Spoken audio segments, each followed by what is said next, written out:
তারিখে জমা দিছি, একটা 7 তারিখে জমা দিছি, এটা 19 তারিখে জমা দিছি। কত জমা দিতে লাগবে?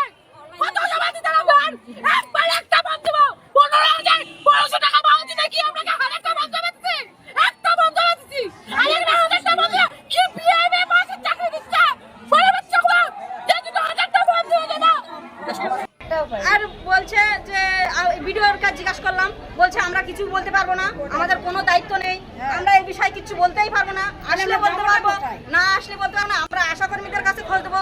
কিন্তু আশা কর্মীদের যে দায়িত্ব দিচ্ছে ওই যে ভারতমান আয়ুষ্মান যোজনা, ওনারা বাড়ি বসে বলছে আমরা কারো বাড়ি যেতে পারবো না, তাই আমাদের যাই হয় হোক আমাদের এখানেই কাগজ জমা দিতে হবে।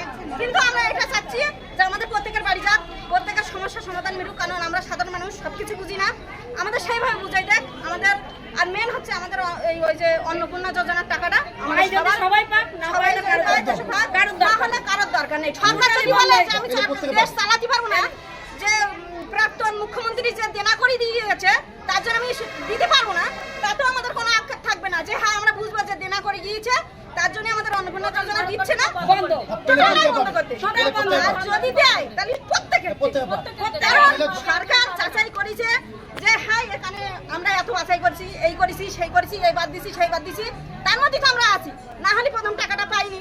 তার জন্য আমরা চাই যে অন্নপূর্ণা যোজনা যারা সঠিক বিচারাত্মকভাবে পেয়েছে তারা সঠিকভাবে পাক, আরো যারা অনলাইন অফলাইন ফর্ম জমা দিচ্ছে